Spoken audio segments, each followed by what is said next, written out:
თემები, რომლებიც აქტუალურია დღეს და ახლა versus თემები, რომლებიც აქტუალურია სულ თუ არა დიდი ხნის განმავლობაში მაინც.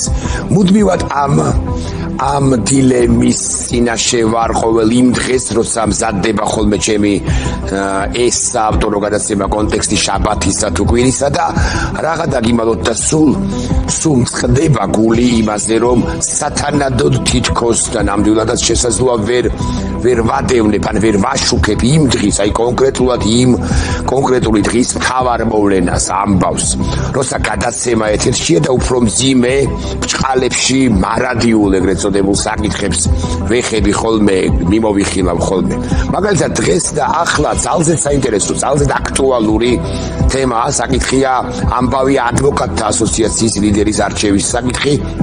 ამდენიმე საათში გამოცხადდება შედეგები. ჩვენი ახალი ამბების რედაქცია გადმოგცემს სიახლეებს და მე კი ვეკითხები საკუთარ თავს, ხომ არ სჯობდა, რომ მესაუბრა სწორედ ამან სხვა დღეს რომ აქტუალურია იმ საკითხზე, მეთქი ასე ვეკითხები საკუთარ თავს, მაგრამ ყოველ შემდეგ ჯერზე როდესაც ეს დილემაა ჩემთვის, თუ დილემა ჰქვია ამას, მახსენდება, რომ არსებობს, კვლავ ვიმეორებ, მარადიული ან უფრო ზუსტი რომ ვიყო დროში გადაჭიმული და არა მოწურული ისეთი საკითხები, თემები, ამბები, თემები, რომლებიც ალბათ მაყურებლისათვის უფრო, ან მოდი სხვაგვარად ვიტყვი, არანაკლებ საინტერესოა და მართალია ჩემი გადაცემა ცოტა ადრე დღის 3 საათზეა ეთერში კვირაობით. ასე მაგალითად კი არა კვირაობით სწორედაც რომ და ეს დიდი თემები წესით საღამოობით უნდა განვიხილოთ ხოლმე, გაანიხილო ხოლმე ჟურნალისტმა, მაგრამ ამის მიუხედავად მაინც თუნდაც დღის 3 საათზე მათ შესახებ საუბარი აზრს მოკლებული სულაც არა, მოკლედ ეს არის კვირის კონტექსტი.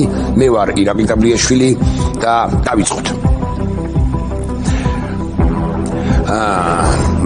ეს ეგრეთ წოდებული მარადიულ უფრო გახანგრძლივებულ, ეგრეთ წოდებულ მარადიულ თუ უფრო გახანგრძლივებულ თემათა შორის მთავარი ერთი შერჩევას, ხო, ერთი შერხედვით თუ მთავარი არის ის საკითხები, რომლებზეც სულ საუბრობთ. მაგალითად, და ეს გუშინდელ გადაცემაშიც თქვი, წარმოუდგენელი არის საუბრო განათლების ეს მექანიზმია, რეფორმად წოდებულზე, ეს მინისტრად წოდებული მექანიზმია, ჩემს ზურგს უკან პორტრეტია მისი.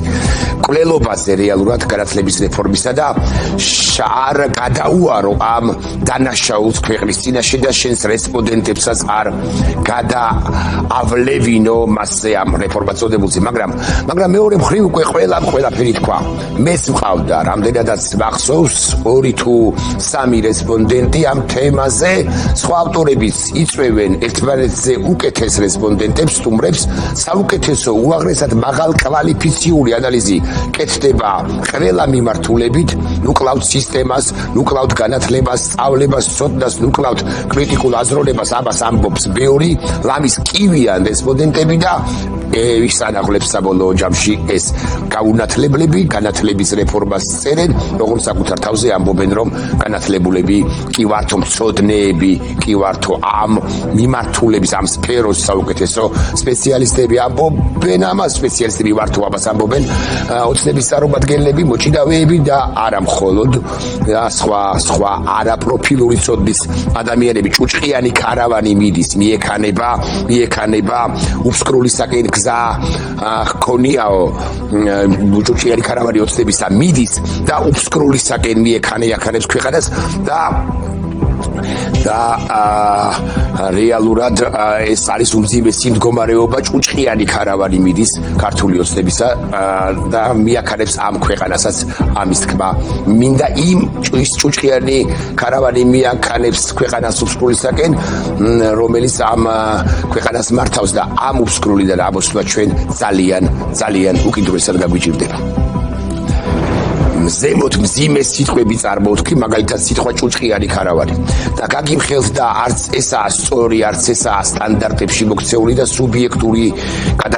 სუბიექტურია გადაცემაო, რომ ვამბობ ამ სუბიექტივიზმის ჩარჩოშიც კი არ ჯდება მე ემოციას მოქმი ახლა მაყურებელს მანიპულატორობ, ასე შემიძლია მანიპულირებ, მხოლოდ იმიტომ შვები ამას, რომ რაღა ის სიტყვა ბევრს არ ესმის, მინდა პირით ასე შეგაგრძნობინოთ, რასაც ჩადის ოცნება წოდებული ჯგუფი, რომელიც უიმედოდ ანგრევს ამ სფეროს, იმ სფეროს, სხვა სფეროს და ზოგადად ქვეყანასაც ანგრევს განა არა დიახ, თავი რომ დავარებოთ ერთი წამი ამ განათლების მკვლელობის თემას და უფრო მნიშვნელოვანი რომ მიუბრუნდეთ, უნდა ვთქვათ, სფერო არ დარჩენილა, რომელშიც ოცნება დიდ დანაშაულს არ ჩადიოდეს, მაგალითად თავდაცვა, უსაფრთხოება, ჯანდაცვა, სოციალური საკითხები და მაგალითად ადამიანის უფლებები. აქ საერთოდ ისეთი კატასტროფა გვჭირს, ისეთი ჩავარდა არ ქვია ამას, ისეთი კატასტროფა გვაქვს, რომ რუსეთს ვერ მსგავსებით. ეს კი ივანიშვილის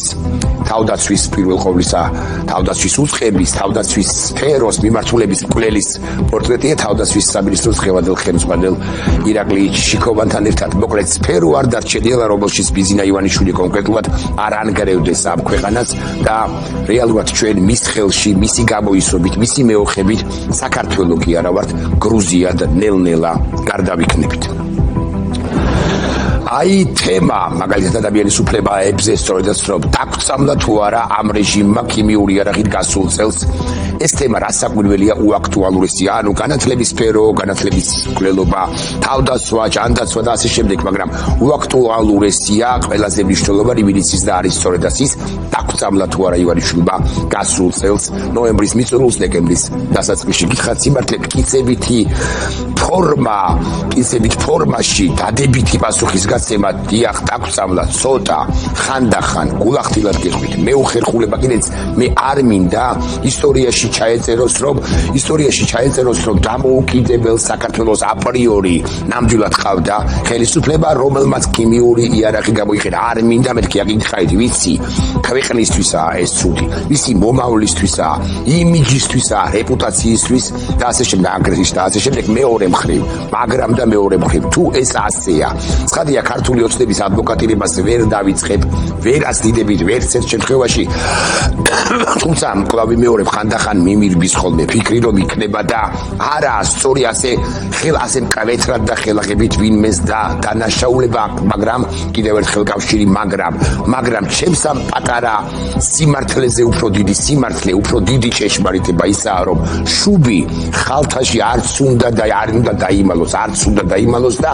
ჯერ აღიარება საჭირო და უკვე შემდგომ ალბათ ეს სიტყვა უნდა მოვიშველიოთ ახლა ანუ სიმართლე ყოველთვის უნდა ითქვას მე ალბათ არის მნიშვნელოვანი კათარზისის დიახ ჭეშმარიტება ამ შემთხვევაშიც უპირატესია დამოუკიდებლად კონიუნქტურისა შესაბამისად ამ დაწამოლაზე უნდა საუბრობდეთ სულ და უნდა ვკითხულობდეთ სვამდეთ კითხვებს და იმიტომაც უნდა ვისაუბროთ რომ ეს არ ნახეთ როგორ ვიტყვი არ განმეორდეს სამომავლოდ ნებისმიერი ხელისუფალის პირობებში და განსაკუთრებით ამ ხელისუფლებისა რომელიც ეჭვმიტანილია მეთქი გაწამულ ქიმიური იარაღის გამოყენებაზე ამიტომ უნდა ვსაუბრობდეთ მიზანმიმართულად ყოველდღიურად და კიდევ უნდა ვისაუბროთ იმიტომ რომ კითხვებზე პასუხები არათუ გაცემული არა აქვს ამ ბანდა ხელისუფლებას არამედ კითხვები მას შემდეგ რაც სუსმა რაღაც გამოძიება ჩაატარა რეალურად მომრავლებულია და აი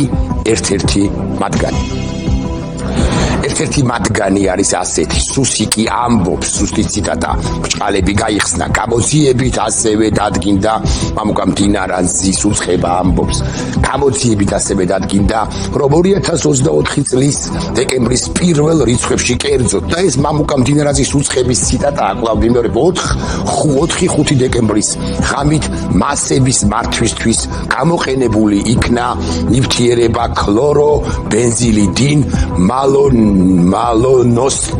მალონიტილი წრიფს და იმახსოვრე ხორთული დასამახსოვრებელია რომლის გამხსნელადაც გამოიყენეს ნივთიერება პროპილ ენგლიკოლი ხსნარი აღნიშნული ნივთიერებიდან არც ერთი არ განეკუთვნება აკრძალულ ნივთიერებათა კატეგორიასო. მამუკა მდინარაძე ვერც გამოვიდა ბრიფინგზე, მისი მოადგილე გამოვიდა და ეს გვამცნო რეალურად გავიმეორო, საჭიროა და მე ვკითხულობთ რა მოხდა 30 ნოემბერს და რა მოხდა 1 და 3 დეკემბრამდე ვკითხულობ. იმ შემთხვევაშიც კი თუ მდინარაძის უცხება ამბობს სიმართლეს მართალს სადაა ცნობები 28, 29 და 30 ნოემბერზე სადაა ცნობები მე ერთ მოქალაქეს, ამ ქვეყნის მოქალაქეს, რომელსაც არჩევნებში მონაწილეობის უფლება მაქვს, მაინტერესებს ჩემი ხელისუფლების მხრიდან გაცემული პასუხი კითხვაზე. სადაა ცნობები 28, 29, 30 ნოემბერზე, 1, 2 და 3 დეკემბერზე. ბოლო მე ერთ მოქალაქეს საქართველოსი დამოუკიდებელი საქართველოს მოქალაქეს მაქვს თუ არა, თუ ჩვენ დემოკრატიულ სახელმწიფოში ვცხოვრობთ, უფლება ვიცოდე რა იყო გარეული ცხლის ჭავლში 2 დეკემბერს, უშუალოდ მეც აღმოჩნდი ეპიცენტრსა თუ ცენტრში გაუგებარი მდინარაძისთვის ეს გაუგებარი კითხვაა. იმიტომ რომ ის ამბობს რომ 4-დან 5-მდე არ გამოგვიყენებიაო, მაგრამ თქვენთვის, მაყურებლისთვის, თუ გაუგებარია ეს კითხვა, თუ ვერ ხსნი, კარგი, დაუშვათ და ასია, დაუშვათ და არ მცემენ პასუხს, დაუშვათ და არასწორად ვინტერპრეტირებ კი არასწორად საუბრობ ახლა მე სხვა კითხვებს შემოგთავაზებთ უფრო ზუსტად წარმოგიდგენ თითქმის 14 წუთიან სიუჟეტს, რომელიც გუშინ დავით კაშიაშვილის შაბათის ფორმულაში გავიდა და რომლის ავტორის არის არაჩვეულებრივი ჟურნალისტი სალომე ბოკუჩავა. უყურეთ ამ სიუჟეტს, იქ სხვა კითხვების ისმის. უყურეთ მშობლებმა, ვისი შვილებიც მოხდნენ წყლის ჭავლის ქვეშ, ოჯახის წევრები მოხდნენ ზოგადად. უყურეთ თქვენ, ვისაც არ გჯერათ რომ 1 წლის წინ ამ ქვეყანაში და მოუგებელ საქართველოში მოხდა რეალურად საშინელება. უყურეთ და მომიტევეთ ამ სიტყვისთვის დაიზაფრეთ, იმიტომაც რომ ყველაფერი რაც მოხდა, როგორც მოხდა და მოუგებელად იმისა იქ იყო თუ არა ქიმიური ნივთიერება და ასე შემდეგ, დამოუკიდებლად ამისა, რაც მოხდა ჩვენ ხო დემოკრატიულ სახელმწიფოში უნდა ვცხოვრობდეთ და ჩვენ ხო ბიზნესტანში აღმოჩნდით, ბიზნა ივანიშვილის მიერ გაკეთებულ ჭორვილის დიდ ჭორვილაში, სოფელ ჭორვილას კი არ ვაყენებ და ჭორვილელებს კი არ ვაყენებ შეურაცხყოფას, სოფლად აქცია, პროვინციად აქცია ბიზნა ივანიშვილმა ქვეყანა გარდაქმნა საკუთარ ბოსტნად და ჩვენ ხო უნდა ვცხოვრობდეთ დემოკრატიულ სახელმწიფოში და კანონდარღვევით მოხდა ისიც კი რაც მოხდა. ეს უნდა ვიცოდეთ ვინაიდან ძალოვანს მხოლოდ იმის უფლება აქვს, რაც პოლიციის რეალურად წერია პოლიციის შესახებ კანონში. ვიმეორებ, კანონში რაც წერია და არა მინისტრის ნაჩალნიკის, პარლამენტის თავმჯდომარის, პრემიერ-მინისტრის თუ რომელიმე უგვარის თუ არაუგვარის გადაწყვეტილებაში, სიტყვიერში თუ ზეპიერში და დანარჩენი საბოლოო ჯამში კანონის გარდა დემოკრატიულ სახელმწიფოში მე-20 ან 51 ხარისხოვარია. დიახ, 51 ხარისხოვარია, რას ამბობს შინაგან საქმეთა სამინისტრო თუ ქართული ოცნება, ანუ უკაცრავად და ბალამუტი, რომ თურმე ქიმიური ნივთიერების და წყლის შერევის უფლება, რაღაც ნივთიერების და წყლის შერევის უფლება ჰქონდათ, სალომე ბოკუჩავა ამას არაჩვეულებრივად ხსნის და არაჩვეულებრივი სიუჟეტია მეთქი. აკითხარით არა და იურისტები შინაგან საქმეთა სამინისტროს თუ ქართული ოცნების პასუხად იურისტები და გედედეს ყოფილი მაღალჩინოსნები განმარტავენ, რომ კანონდარღვევა რეალურად მოხდა და საქართველოს დე-ფაქტო ხელისუფლება, იმიტომ რომ რატოა ეს დე-ფაქტო ხელისუფლება, იმიტომ რომ სახელმწიფო გადატრიალება მოახდინა გასული წლის 28 ნოემბერს, ხო? საქართველოს დე-ფაქტო ხელისუფლებამ რეალურად დაარღვია კანონი და თან არაერთი. ნახოთ სიუჟეტი. პოლიციის კანონი არსებობს, 1002 ბრძანება არსებობს, რომელიც წერია 1006 შავით თეთრზე წერია. ყველაფერი წერია რა. შავით თეთრზე არსად წერია, რომ ქიმიური ნივთიერების წყალში გარევის და ხალხზე გამოყენების უფლებას პოლიციას რომელიმე ბრძანება აძლევს. შაბათის ფორმულამ ის გასაიდუმლოებული დოკუმენტები მოიპოვა, სადაც ერთი რამ იკითხება. ის, რაც ნოემბერ-დეკემბრის ღამეებში პოლიციამ ჩაიდინა, დანაშაულია კაცობრიობის წინააღმდეგ. წერია შავი წერია. ყველაფერი წერია რა. არის ზუსტად. ქიმიური ნივთიერების გარევის უფლება გქონდათ. 1000 ბრძანებაში წერია და პოლიციის კანონში წერია. 1000 ბრძანება განახლდა 2021 წელს. იქაც არ არის მითითებული არაფერი. რანაირად ქიმიური ნივთიერება ნახსენები არის ბრძანებაში? წერია იქ რომ შეიძლება წყლის წყალში გაზის შერევა. წერია პირდაპირ წერია. შინაგან საქმეთა მინისტრის მოადგილის მტკიცებით პოლიციას შეუძლია ერთდროულად და ერთმანეთის პარალელურად წყლის ჭავლისა და ცხელმსადენი გაზის გამოყენება. ეს კი მისი მტკიცებით ვახტანგ გომელაურის ხელმოწერილ და 2021 წელს განახლებულ ბრძანებაში წერია. მსგავსი ჩანაწერი ბრძანებაში, რომელიც მანიფესტაციაზე პოლიციის ქცევას არეგულირებს, არ არსებობს. ალექსანდრე დარახველიძე იურიდიული ტერმინით ჩვენს გაცურებას ცდილობს. თითქოს ტერმინი ერთობლივი და პარალელური შერევასაც გულისხმობს. ქიმიური ნივთიერებისა გაზის ერთობლივ მონაწილეობას გულისხმობს. ერთობლივად შერევა არ წერია. ერთობლივად წერია. ეს სიტყვათა თამაში არის ბატონო ალექსანდრე და გულისხმობს თუ არა ამის შერევას კონკრეტულად. გიორგი მღებრიშვილის 2015 წლის ბრძანებაში, ვიდრე მას შეცვლიდნენ, არსებობდა ასეთი ჩანაწერი: გაზისა და წყლის ერთობლივი და პარალელური გამოყენება იგრძალება. სამართალდამცავი ორგანოს წარმომადგენელს ეკრძალება შეკრება მანიფესტაციის მონაწილეთა მიმართ წყლის ჭავლის, რეზინის ტყუებისა და ცხელმსადენი გაზის ერთდროულად ან პარალელურ რეჟიმში გამოყენება. წლების განმავლობაში შინაგან საქმეთა სამინისტრო ამ მუხლით ხელმძღვანელობდა. 2021 წელს 1000 მეორე ბრძანება ფარულად დარედაქტირდა და მე-9 მუხლიდან ამ გრძალავი ჩანაწერი საერთოდ გაქრა. პოლიციას ეკრძალებოდა წყლის ჭავლისა და ცხელმსადენი გაზის ერთდროულად ან პარალელურ რეჟიმში გამოყენება და ეს ჩანაწერი ამოიღეს. მაგრამ ამ ბრძანებაში სამაგიეროდ არ ჩაუწერიათ, რომ დასაშვები არის წყლის ჭავლში ცხელმსადენი გაზის შერევა. გამოდის, რომ დარახველიძე ნამდვილად იტყუება, როდესაც ამბობს, რომ ქიმიური ნივთიერებისა და წყლის ერთობლივი ან პარალელური გამოყენების შესახებ ჩანაწერი 2021 წლის რედაქციაში არსებობს. აკრძალული პუნქტის ამოღება ნიშნავს თუ არა, რომ ის პუნქტი დასაშვებია. ჩნდება ეჭვი, რომ შინაგან საქმეთა სამინისტრომ ბრძანებიდან ჟექვე პუნქტის გაქრობით ქიმიური ნივთიერებისა და წყლის ერთობლივი გამოყენება კანონიერად მიიჩნია. ისე რომ ამის შესახებ ბრძანებაში თუ პოლიციის შესახებ კანონში არაფერი ჩაწერა.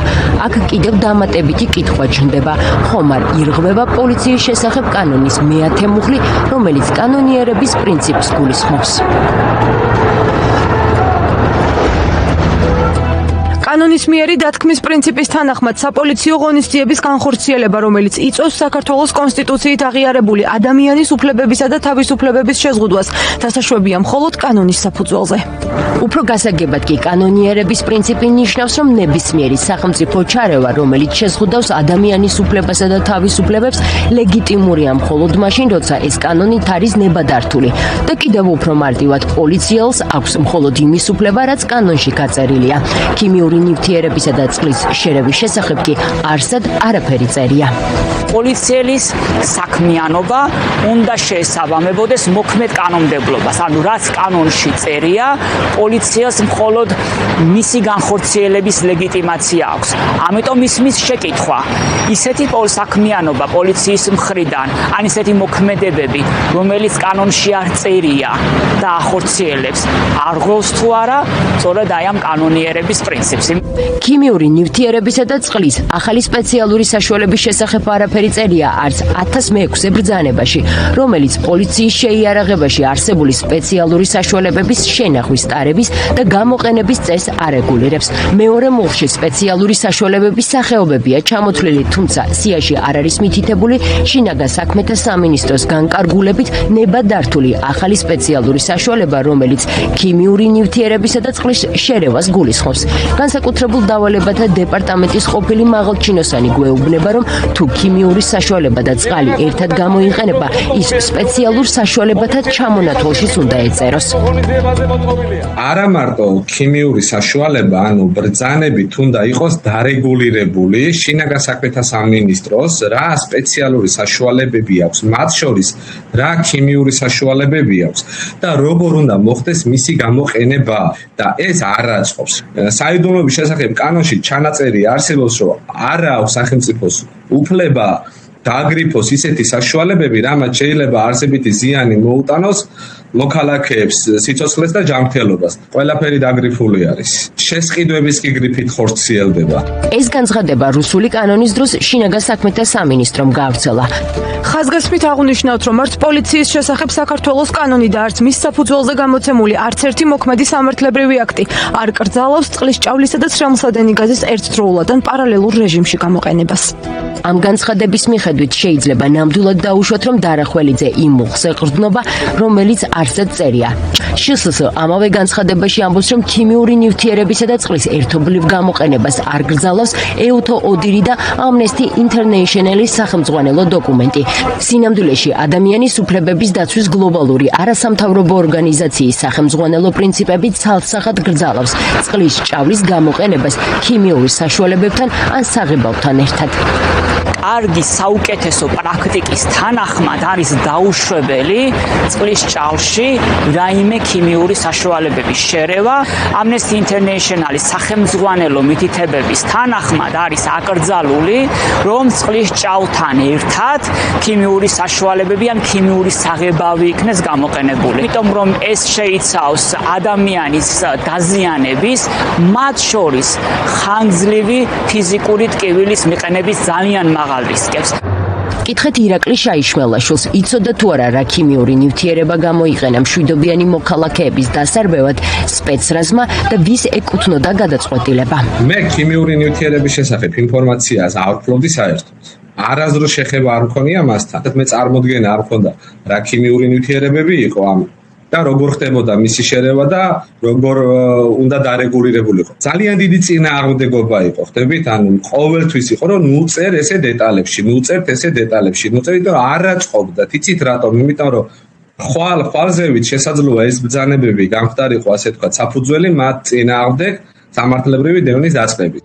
ამ დრომდე უცნობი არა ქიმიური ნივთიერებებით დაარბიეს მოქალაქეები 28 ნოემბრიდან 3 დეკემბრის ჩათვლით.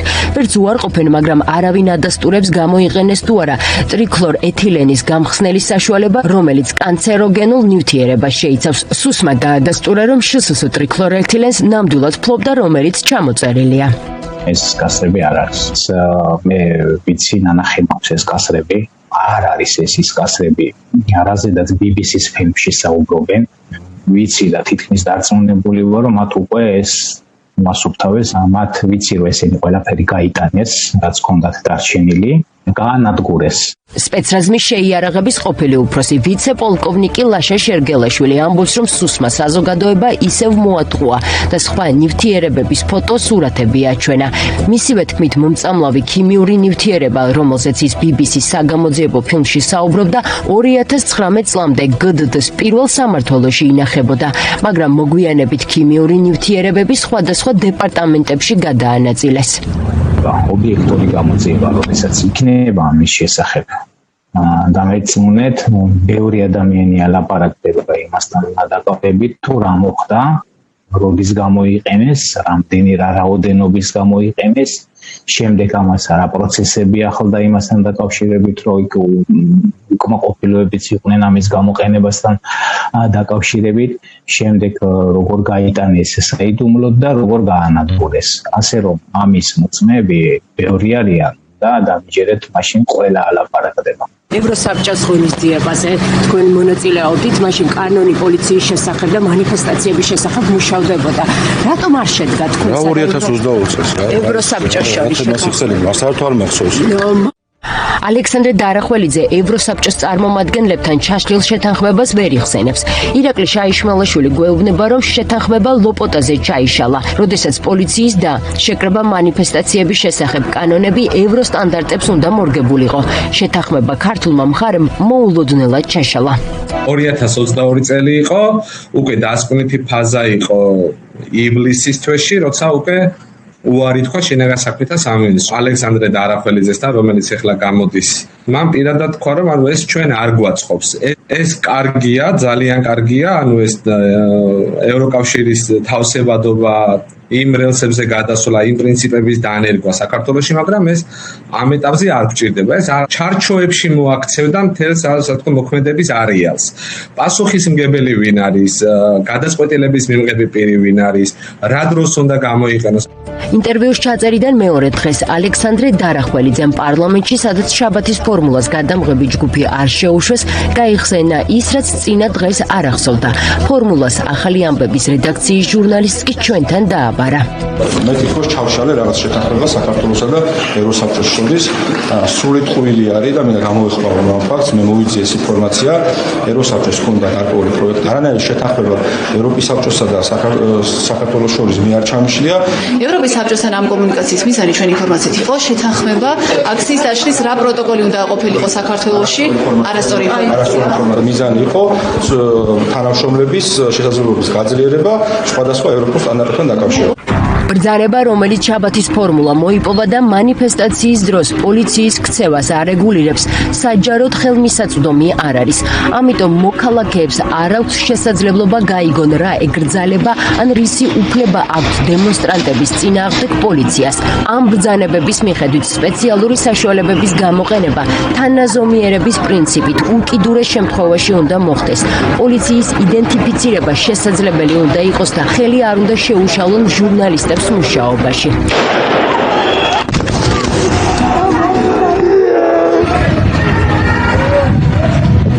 ეს არის ჟურნალისტი დავით საგარელს ხედავთ. პირველი ოპერატორი ფიზიკურად გაუწევდა.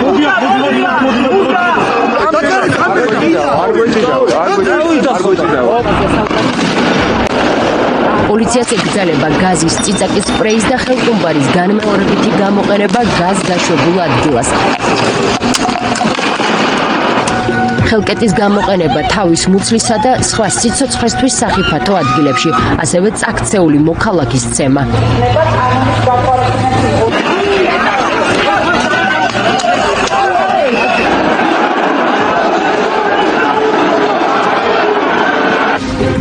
ყოველი აქციის წინ მუშავდება პოლიციის სამოქმედო გეგმა, რომელიც მორგებულია კანონსა და ბრძანებებს.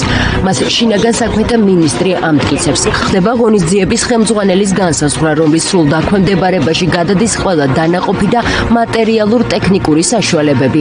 ამის შემდეგ კი ძალადობაში გაწვრთნილი პოლიციელები და მათი ხელმძღვანელები იქცევიან მასზე.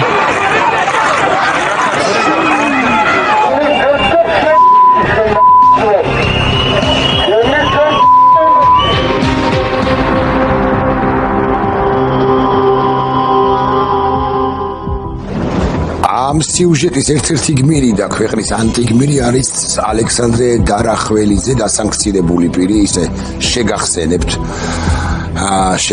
მაყურებელს. აუცილებლად რომ უნდა გვენახა იმ სიუჟეტის გამოც რეალურად გაგვეწელა აღიარებ გადაცემა, არადა სხვაც მქონდა და მაქვს რასაკვირველია სათქმელი. კერძოდ ის, რომ ივანიშვილის რეჟიმს არ სურს კითხვები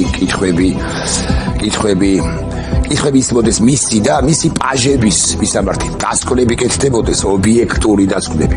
უშიშარი მოქალაქე მას და მის ბანდას ამხელდეს და რაც მთავარი ამხელდეს მის პერსონალურად მის რუსულობას. მაგალითად, რა კავშირშია ახლა წინა თემასთან, რასაკვირველია, მაგრამ არაჩვეულებრივი ფოტოა. წარმოიდგინეთ 2008 წელს რუსები შემოეთხნენ აქ, იმის შემდეგ უმაღლეს დონეზე შეხვედრა არ შემდგარა კი არა, აი სათოფეზეც კი არ გაკარებია საქართველოს ლიდერი, ამ შემთხვევაში დე ფაქტო ლიდერი რუსეთის პრეზიდენტს პუტინს, რომელიც სოფლიო მტერია და ბოროტების იმპერიის, სიკვდილის იმპერიის ხელმძღვანელია, მაგრამ ახლა რა გინდა რა მნიშვნელობა აქვს რა მიზეზით ეს პირი რეალურად კობახიძე პრემიერად წოდებული, მოდი ასე ვიყრი, ახლა რასაკვირველია, ახლა სწორედაც რომ პუტინს აი ამ კაცს და უთუოდ მიუხედავად იმისა, რომ ჩვენ არ აქვს ცნობა ან ადასტურებელი ფოტოკადრი, უთუოდ მათ შორის შედგა, მოდი ასე ვიყრი, სახელდახელო შეხვედრა კობახიძის ჩასვლას თურქმენეთში ჩინეთში და სავარაუდო